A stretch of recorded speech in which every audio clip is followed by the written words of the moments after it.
Hello, ghouls. Welcome to Braid Basement. I'm your host, the Ghoul That Rules. And I'm your co-host, Black One Jack 2. So if you enjoy getting a little scared, ghost stories, haunted houses, believer in the supernatural, or maybe even a skeptic wanting to look at things from a different perspective, then this is the show for you. So today we're going to do something a little bit different. We're not going to be talking about ghosts.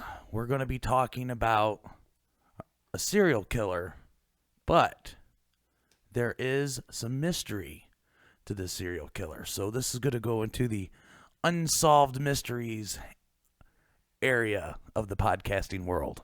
Okay, so who are we talking about today? Today we'll be talking about Belle Gunness. Belle Gunness was a serial killer and arsonist, and she was active between 1884 and 1908. She has 14 confirmed murders and is accused of up to 40 murders. She would put out advertisements to lure men into her farm in LaPorte, Indiana, and the official story states that she died in a house fire in 1908. But did she? So before we get into that, I want to give a shout out. I found another paranormal podcast out there. I want to let people know about it. It's called Hellgate City Companion. And what's so neat about this is it's in the style of a radio, like a family radio show. And it's all fictitious, about a fictitious city called New Amsterdam. So if you get a chance, check it out. So back to Belle Gunness. So Belle Gunness was from LaPorte. Well, actually, she was born in Norway, but what we're going to be talking about, most of this took place in LaPorte, Indiana. She was born in Norway in 1859. And what's interesting is her father was a traveling magician. And Belle spent her early upbringing walking tight ropes and being part of these magic shows. She was a carny in Norway. That's cool. So, yeah. And then, so, when she came to the United States, her first believed murder, and this is what you'll find when you try to do any research on Belle Gunness, is at the time that all this was going on, they didn't keep very good records. So you'll check one source and you'll find out some information, and then you'll check another source and you'll find out different information, and then you'll check a third source and it's completely different than the other two sources. So what records are you talking about? Like death, like how many people she killed, or? Yeah, legal records, court records, just some facts about her life. It all varies. It's all over the place. It's all over the place. A lot of the information I'll be giving today is information that I found from multiple sources. So a lot of the things that I found from a single source and I didn't find anywhere else, I left out of this. But her first believed murder was her first husband, and his name was Mad Sorensen. And what's really interesting is they owned a candy shop in Chicago. And about a year after opening the candy shop, it mysteriously caught fire. And the insurance company didn't believe that it was an accidental fire, and they challenged them in court. And since there was no evidence that her and her husband burned the place, they had to pay the money. So after that happens, her husband, Mad Sorensen, had a life insurance policy. And then for whatever reason, he decides that he's going to get another life insurance policy and let the first one expire. So when he did that, there was one day that he would be covered by both insurance policies. And that's the day he died. That's totally, there's something's up. Yeah, so, and what's really wild is his family believed that he was poisoned. Poisoned? Yeah. Did they, do any autopsy? I don't know, what they had back in the day as much, but... Well, the official cause of death was cerebral hemorrhage. I don't know what that is. I don't know a whole lot about cerebral hemorrhaging, but so she wasn't arrested for his death. It's just it's very unusual that there was only one day this guy would have 2 life insurance policies. And talk about getting information from different sources.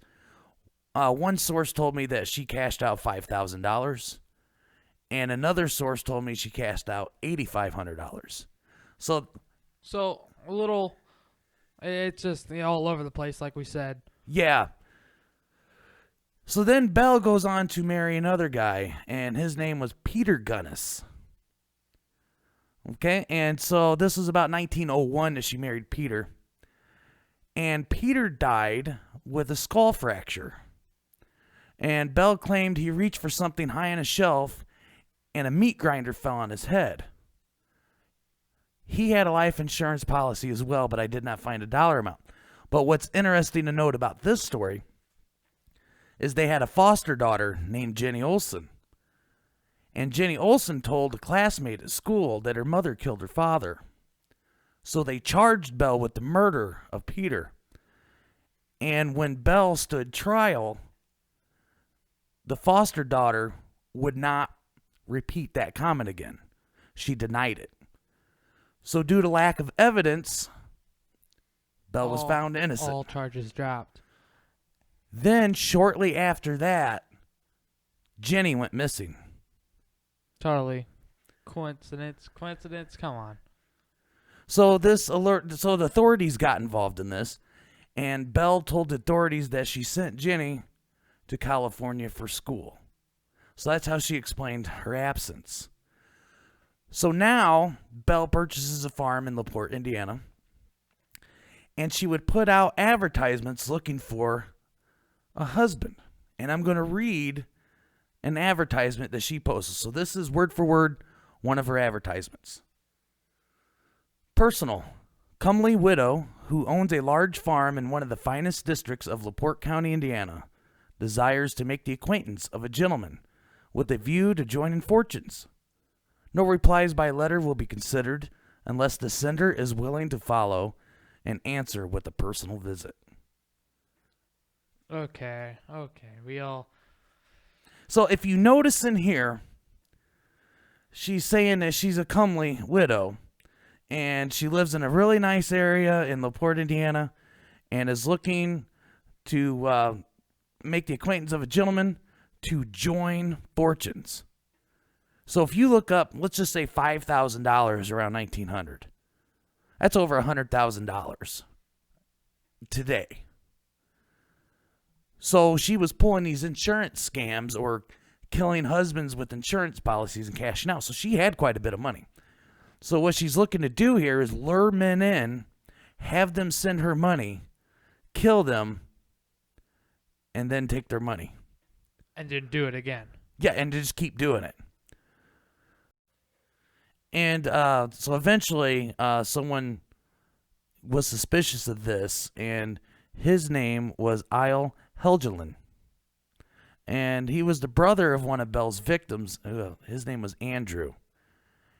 He figured this out after reading some correspondence between Belle and his brother. Where he made a mistake was he told Belle that he was coming. I don't know if he was wondering if Belle killed him or if he was just trying to trace his steps or what he was doing. But he notified that he was coming to LaPorte to investigate this. And about this time, Belle had a hired hand, and his name was Ray Lamprey. And it's worth noting that Ray was madly in love with Belle Gunness, and they had an on and off relationship. So when Belle knew that this man was coming, and this man had contacted the police, the day they were coming out, Belle went to the bank, withdrew all her money, and some I've read was around $150,000 to $250,000 of 1908 money, not today's money. So that could be millions and millions. Yeah, we'd have to look it up and say how much is $250,000 in 1908 comparable to today. But she withdrew this money. And Ray set fire to the farm. So when the authorities arrived, they found the hog pen that looked like it had been dug. And so they started digging, and they found human remains, cut up human remains. Arms, legs, torsos. And there was multiple holes. And they estimated 11 bodies in total were found. They also found the body of the missing foster child, Jenny Olsen. That's really creepy. Another thing they found was Belle Gunness's other 3 children. She killed her own children? She had 3 children, and they found Belle Gunness's body. Or did they? So, the body of quote-unquote Belle Gunness was headless. And they found some dental bridges that Belle had put in. So that's why they thought it was Belle initially. So you got at least 11 bodies, supposedly Belle Gunness's bodies, and the 3 children. So where the mystery comes in was, like I said, she withdrew that money from the bank. Medical examiners looked at the body of Belle, and they looked at the other 3 children, and they didn't die from a fire. All 4 of them died from poisoning. Do you think it would be the same poisoning used from the other gentleman? I don't know. Because I do believe I read that, like, Mads, his family believed it was a strychnine, whereas this was a chloroform. So it may be the same, might not be the same. I'm just telling you what I read, but that only came from one source. So even though this evidence was found, Ray was arrested. The ranch hand. He was arrested. And he was charged with murder and with arson. And when he went to court and he had trial, the more and more that they dug in, they said that the height of the body of Belle Gunness didn't match. And then that's when they went into the whole, they believed that Belle and her children were poisoned to death. So Ray was acquitted of the murder charge, but the arson charge stuck, and he was sentenced to 20 years in prison. And it doesn't stop there, because when Ray had 2 different accounts of what happened, one was what he told authorities, that he burnt down the home and Belle Gunness was inside. And the other, he told a priest right before he died, because he died a year later of tuberculosis. So he died in prison. And he told a priest before he died that wasn't Belle Gunness. That was a woman that Belle Gunness murdered to fake her own death to escape the authorities. So according to Ray, what was supposed to happen was Belle was going to get the money out, kill the children, kill this woman. Ray would burn down the house, and they would meet at some place and then just sail off into the sunset, be together with all this money. And Ray claimed that when he went to go meet Belle, she was gone. She left him. Another thing that's really interesting to say is he would tell cellmates that she's still out there. He thinks he knows where she is. So that begs the question, and this is the mystery. Did Belle Gunness die in a fire like the official story states? Or did she go on? I think she went on. So you would think that there would be some sightings of her afterwards, right? Was there?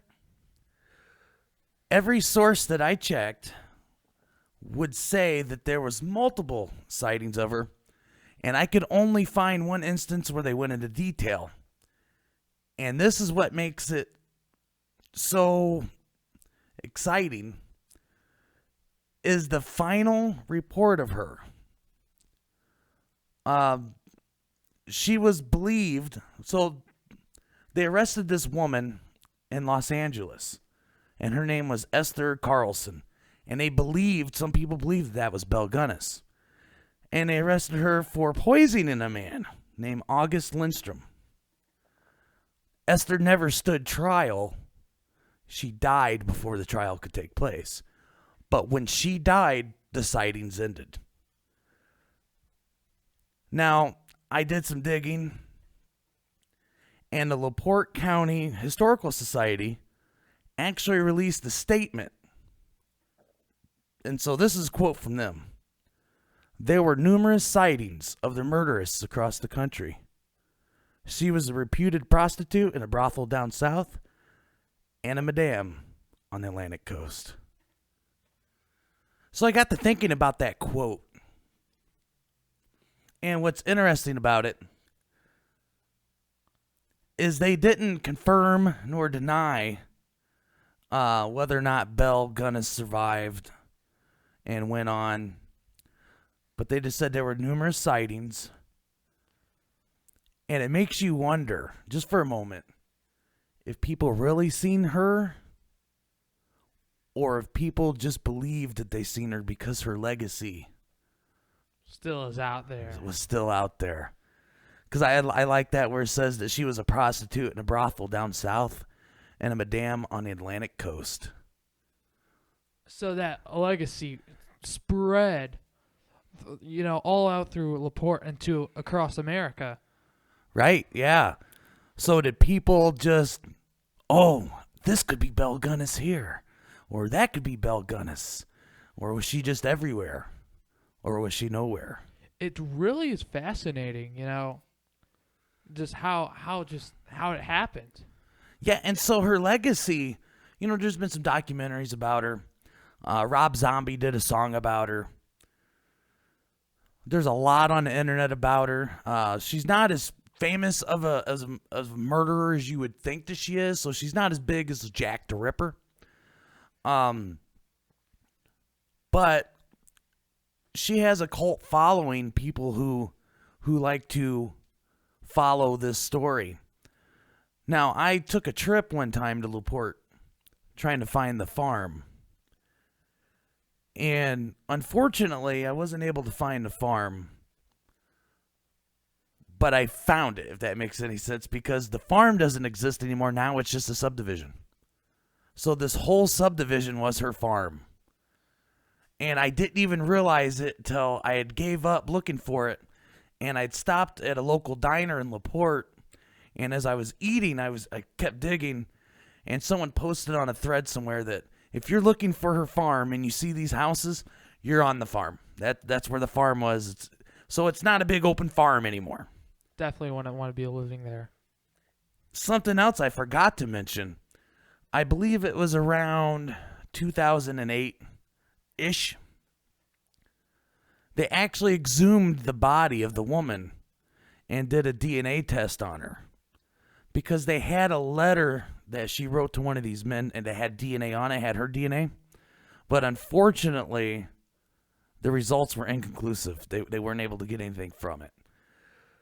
And I also took a trip because Ray Lamprey is buried just outside of LaPorte. And so I tried to find his stone. If you Google his name, you go to Find a Grave, there is a picture of his stone. And when I went there, the cemetery was closed. The gates were locked and you couldn't get in. So unfortunately, I wasn't able to find his stone, which would have been really neat. Belle has not Belle, I shouldn't say, but there's a marker in another cemetery that is in honor of the unidentified victims, because they didn't identify all the victims. They were just too scattered. Yeah. Well, they didn't have DNA evidence at the time, so forensics wasn't that good. But the LaPorte County Historical Society did put a marker for the unidentified bodies. So you could find that online as well if you're interested in checking that out. My personal belief She lived. Oh yeah, 100%. She lived. And if they believe that this Esther Carlson was her and died in 1931, and that was the end of the sightings, could very well be her. Obviously, she wouldn't be alive today. But I hope you all enjoyed this little change of pace just for today, because I really enjoy getting into some of these serial killers, especially the ones that have some mystery behind them. Looking at somebody like Jeffrey Dahmer or Ted Bundy, there's no mystery there. Something more like Jack the Ripper. Yeah, I like Jack the Ripper because there's still a mystery. Belle Gunness, there's still mystery here. Yeah, we know Belle Gunness did the murders. But we don't know where she went. Right, we don't know if the official story matches what actually happened. So in order to continue growing the show, we are starting a flyer campaign. If you'd like to help hang flyers in your local community, send us an email at bravethebasement@gmail.com, and we will email you a flyer. If you'd like to become a Brave the Basement Ghoul, be sure to share this show on social media. Go to bravethebasement.weebly.com and sign up for our newsletter to get all the latest news and updates when each show has been posted. If you have a ghost story you would like to share with us, you could reach us at bravethebasement@gmail.com. Your story could make it on the show and be featured on the website. If you have an eerie ghost photo you would like to share, please email us and include a description, and your photo could be added to our photo gallery. And that brings us to the end. We hope that we brought you just a little fright. And remember, when you're up late at night and you hear something in the other room that just doesn't seem right, it's okay if you need to turn on the light to protect yourself from things that go bump in the night. I'm your host, Ghoul That Rules. And I'm your co-host, Blackjack. And I hope you join us again. Until next time.